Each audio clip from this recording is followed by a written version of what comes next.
डालेंगे उत्तराखंड की खबरों पर। भारतीय जनता पार्टी के राष्ट्रीय अध्यक्ष जेपी नड्डा का आज उत्तराखंड दौरा है, जहां पर कार्यकर्ताओं ने जेपी नड्डा का जोरदार स्वागत किया। आपको बता दें कि गढ़वाल मंडल की 41 विधानसभाओं में 2 सत्रों में बैठक करते हुए बीजेपी के राष्ट्रीय अध्यक्ष जेपी नड्डा आज नजर आने वाले हैं। दोपहर 3 बजे से लेकर शाम 5 बजे तक रजपुर रोड स्थित होटल में ये बैठक होगी। जेपी नड्डा का मेन फोकस इस बार टिकट और विधानसभा वार प्रत्याशियों पर होगा। मदन कौशिक, सीएम धामी समेत प्रदेश महामंत्री संगठन अजय कुमार भी इसमें शामिल होंगे। तो ये तस्वीरें भी इस वक्त आपको दिखा रहे हैं जब बीजेपी के राष्ट्रीय अध्यक्ष जेपी नड्डा उत्तराखंड पहुंचे, देहरादून पहुंचे, जहां पर उनका बीजेपी के कार्यकर्ताओं ने जोरदार स्वागत किया है। तो ये तस्वीरें इस वक्त आप देख रहे हैं। साथ ही आपको बता दें कि आज 2 बैठक करते हुए नजर आएंगे, जिस पर सीधे तौर पर देखा जाएगा कि किसको टिकट दी जाएगी। विधानसभा वार सभी पर नजर डालते हुए आज जेपी नड्डा नजर आने वाले हैं। तो कार्यकर्ताओं ने जोरदार स्वागत किया है और गढ़वाल मंडल के 41 विधानसभाओं में 2 सत्रों में बैठक जेपी नड्डा आज करते हुए नजर आएंगे। 3 बजे से लेकर 5 बजे तक ये बैठक होगी, जिसमें बीजेपी के जो नेता हैं उनसे मुलाकात भी करेंगे जेपी नड्डा। हमेशा ही उनका दौरा बड़ा प्रेरणादायी रहता है। हमेशा हमारे कार्यकर्ताओं को उनका मार्गदर्शन मिलता है। आज पूरे दिन भर राष्ट्रीय अध्यक्ष जी रहने वाले हैं। अलग अलग बैठकों में हमारे जो बूथ के अध्यक्षों से लेकर एक श्रेणी के सभी अलग अलग जिलों के लोगों से वो बात करेंगे। तो मिशन पहाड़ पर हैं इस वक्त बीजेपी के राष्ट्रीय अध्यक्ष जेपी नड्डा। ग्राफिक्स के जरिए नजर डालते हैं। इस वक्त आपको बता दें कि देहरादून दौरे पर हैं आज राष्ट्रीय अध्यक्ष जेपी नड्डा और चुनाव को लेकर पदाधिकारियों के साथ बैठक करते हुए नजर आएंगे। साथ ही चुनाव प्रबंधन समितियों के साथ भी जेपी नड्डा आज बैठक करने वाले। सभी पदाधिकारियों से फीडबैक लिया जाएगा। संगठन सरकार के काम की समीक्षा आज करते हुए नजर आएंगे। 3 बजे से लेकर 5 बजे तक ये बैठक होगी। और चलिए इसी के साथ अब खबरों में आगे बढ़ते हैं। बात करते हैं देहरादून की, जहां पर राजपुर रोड स्थित मधुवन होटल में मुख्यमंत्री पुष्कर सिंह धामी 5:30 बजे तक बीजेपी कार्यालय में आयोजित बैठक में हिस्सा लेते हुए आज नजर आएंगे। तो बड़ी जानकारी आपको दे रहे, बीजेपी के राष्ट्रीय अध्यक्ष जेपी नड्डा समेत तमाम दिग्गज भी इस दौरान वहां पर मौजूद रहेंगे। शाम को 6:55 पर मुख्यमंत्री आवास पहुंचेंगे मुख्यमंत्री पुष्कर सिंह धामी और 7 बजे भारतीय बैडमिंटन खिलाड़ियों का करेंगे सम्मान। और आखिरकार कैबिनेट मंत्री हरक सिंह रावत ने अपनी हनक दिखा ही दी। अपने ही सरकार को तेवर दिखाते हुए हरक सिंह ने खुद की बात मानने पर मजबूर कर दिया। बीते शुक्रवार की रात कैबिनेट बैठक से नाराज होकर और इस्तीफे की धमकी देकर हरक सिंह रावत बाहर क्या निकले कि मानो उत्तराखंड की बीजेपी सरकार के लिए मुसीबत खड़ी हो गई। हरक सिंह रावत के मान मनोबल में पूरी धामी सरकार लग गई। सरकार के मंत्री हरक को मनाने के लिए दौड़ धूप करने लगे। स्वास्थ्य मंत्री धन सिंह रावत राज्य की स्वास्थ्य व्यवस्थाओं की चिंता छोड़ हरक सिंह रावत के स्वास्थ्य का हाल जानने के लिए उनके पीछे दौड़ने लगे, लेकिन हरक सिंह रावत हाथ नहीं लगे। वहीं 24 घंटों तक वो गायब रहे और उसके बाद में फिर शनिवार देर रात अचानक मुख्यमंत्री आवास पहुंचे और इस दौरान बीजेपी प्रदेश अध्यक्ष मदन कौशिक, स्वास्थ्य मंत्री धन सिंह रावत, बीजेपी के प्रदेश महामंत्री संगठन अजय कुमार, बीजेपी विधायक उमेश शर्मा काऊ भी वहां पर मौजूद रहे। हालांकि ये लोग बैठक के बाद निकल गए और उसके बाद शुरू हुई डिनर डिप्लोमेसी। देखिए, कोटद्वार मेडिकल कॉलेज को लेकर मैं पिछले 5 साल से प्रयास कर रहा था। त्रिवेंद्र राव जब मुख्यमंत्री थे तब भी मैंने बहुत कोशिश की, लेकिन उसमें त्रिवेंद्र राव जी ने ये कह कि बिजनौर के लोगों को कोटद्वार मेडिकल कॉलेज में इलाज होगा, ये कह के उन्होंने टाल दिया। लेकिन आज मुझे खुशी है कि मैंने कल भी कैबिनेट में इस मामले को उठाया, लेकिन जब मेरी बात नहीं सुनी गई तो मैंने नाराज़गी व्यक्त करके मैं कैबिनेट छोड़ के चला गया। नहीं, मैं निश्चित रूप से पुष्कर भाई मेरा छोटा भाई है, उनसे मेरी कोई ना। वहीं आम आदमी पार्टी के वरिष्ठ नेता आतिशी के 3 दिवसीय उत्तराखंड दौरे का आज आखिरी दिन है। देहरादून की 3 विधानसभाओं में उन्हें मातृशक्ति संवाद वो करेंगे। पहले रायपुर विधानसभा के सहस्त्रधारा रोड में मातृशक्ति संवाद करती हुई नजर आएंगी और उसके बाद में मसूरी विधानसभा के टाकरा बाजार दुर्गा मंदिर में संवाद करेंगे और शाम को धर्मपुर विधानसभा के कारगी में होने वाले संवाद में शामिल होंगी।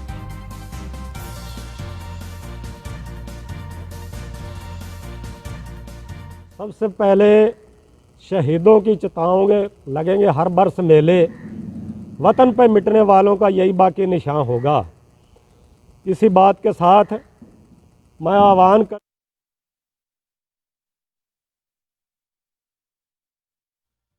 कि पहले रायपुर विधानसभा के सहस्त्रधारा रोड में आतिशी मातृशक्ति संवाद करती हुई नजर आएंगे। उसके बाद मसूरी विधानसभा के डाकरा बाजार दुर्गा मंदिर में दूसरा संवाद आतिशी करेंगी और फिर शाम को धर्मपुर विधानसभा के कारगी में होने वाले तीसरे संवाद में वो शामिल होंगी।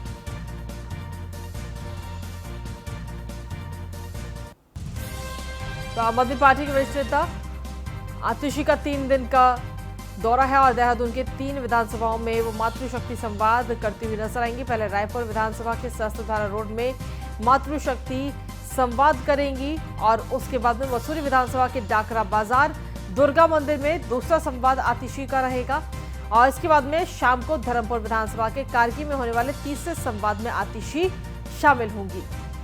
तो आम आदमी पार्टी के वरिष्ठ नेता आतिशी 3 दिवसीय उत्तराखंड दौरे का आज आखिरी दिन है और आखिरी दिन क्या कुछ कार्यक्रम है वो हम आपको बता रहे हैं। देहरादून की 3 विधानसभाओं में मातृशक्ति संवाद करती हुई आतिशी कराएंगी।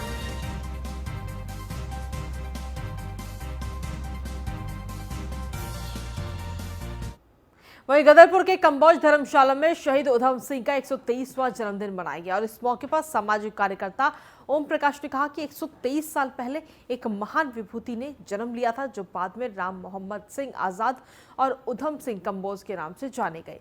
जलियांवाला बाग हत्याकांड के विरोध में उनके मन में ज्वाला धधक रही थी और 21 साल बाद जाकर उन्होंने सर माइकल ओडायर को किंगस्टन हॉल में गोली मारकर बदला लिया था।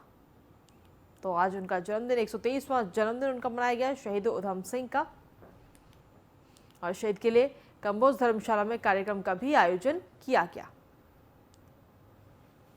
सबसे पहले शहीदों की चिताओं के लगेंगे हर वर्ष मेले, वतन पर मिटने वालों का यही बाकी निशान होगा।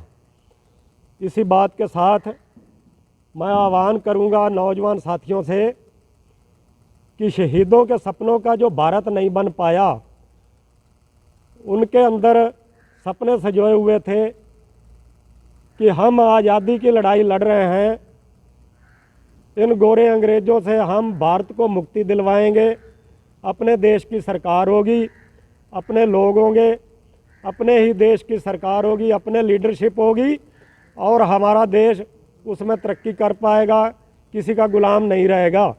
लेकिन वो मेरे हिसाब से उनके सपने जो थे वो पूरे नहीं हो पाए। वहीं नरेंद्रनगर के गुरु राम राय पब्लिक स्कूल में स्मार्ट मदर कॉन्टेस्ट प्रतियोगिता का शुभारंभ किया गया और छात्र छात्राओं के भविष्य निर्माण में अहम भूमिका निभाने वाली अध्यापिकाओं की विभिन्न विषयों में प्रतियोगिताएं भी आयोजित की गई। कार्यक्रम की शुरुआत में मां सरस्वती के चित्रों के अनावरण के साथ की गई और वही प्रतियोगिता में भाग लेने आए छात्र छात्राओं की माताओं का उत्साह भी देखने को था। वहीं कॉलेज में पहली बार आयोजित ऐसे सफल आयोजन से कॉलेज का स्टाफ खासा उत्साहित और प्रभावित था।